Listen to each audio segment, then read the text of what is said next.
Assalamualaikum warahmatullahi wabarakatuh.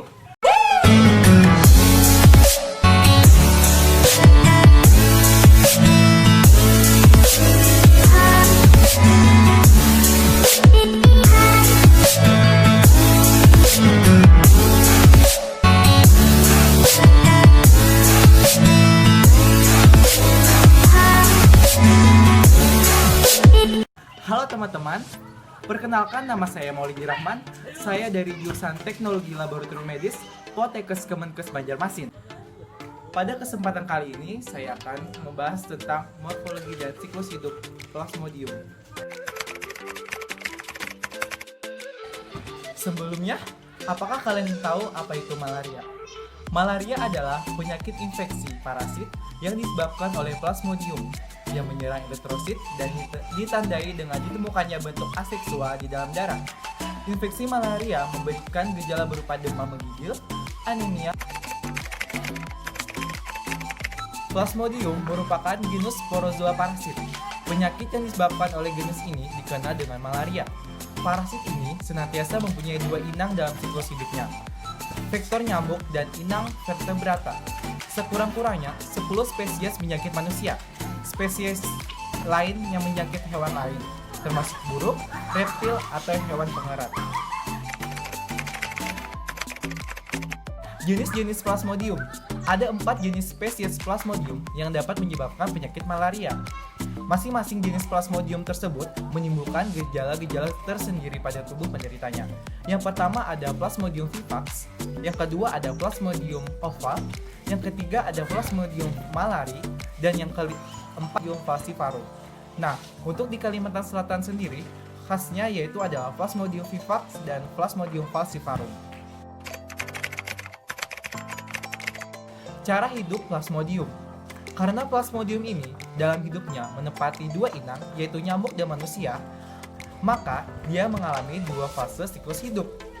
Perhatikan daur hidup yang dijalani oleh Plasmodium menyebabkan penyakit malaria.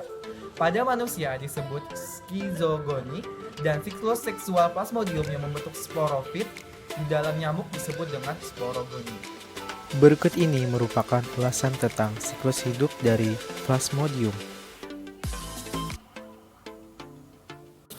Apabila seekor nyamuk Anopheles betina menghisap darah, secara otomatis juga mengeluarkan kelenjar liur atau kelenjar salipa yang mengandung zat antikoagulan untuk mencegah pembekuan darah. Bersama zat antikoagulan tersebut, keluarlah sporozoid dan masuk ke dalam tubuh manusia. Kemudian, bersama aliran darah, sampailah sporozoid tersebut pada hati. Tahapan atau fase di dalam hati manusia ini disebut dengan tahap exoerythrocyte. Ketika sporozoid berada di dalam hati, dimulailah reproduksi aseksual. Selama 7-14 hari, ia menghasilkan 10.000 sampai 30.000 sel anak yang disebut dengan merozoid. Merozoid yang menyerang sel darah merah. Fase yang terjadi di dalam sel darah merah manusia ini disebut dengan tahap eritrocyte. Merozoid yang berada di dalam sel darah merah disebut dengan tropozoid. Kemudian, lambat laun, tropozoid akan berubah menjadi skizon dewasa. Di dalam sel darah merah, skizon yang sudah dewasa membelah diri secara aseksual yang menghasilkan antara 8-16 merozoid setiap 48 atau 72 jam tergantung dari jenis Plasmodium. Merozoid dilepaskan bersamaan pecahnya sel darah merah yang siap untuk menginfeksi sel darah merah yang baru. Kejadian ini berlangsung secara berulang-ulang sehingga dalam waktu singkat dalam tubuh terdapat banyak sekali merozoid.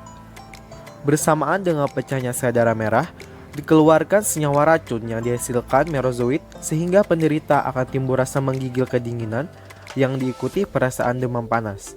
Setelah beberapa waktu, merozoid tersebut akan berubah menjadi gametosit, calon sel gamet jantan dan betina. Dengan demikian, secara garis besar, tahapan atau fase daur hidup Plasmodium di dalam tubuh manusia adalah sebagai berikut. Sporozoid menjadi merozoid, menjadi trofozoid, menjadi skizon, menjadi merozoid, dan terakhir menjadi gametosit. Selanjutnya adalah fase dalam tubuh nyamuk atau fase seksual atau sporogoni. Jika darah manusia dihisap oleh nyamuk Anopheles betina, maka di dalam tubuh nyamuk gametosit akan berubah menjadi mikrogamit atau gamit jantan dan makrogamit atau gamit betina.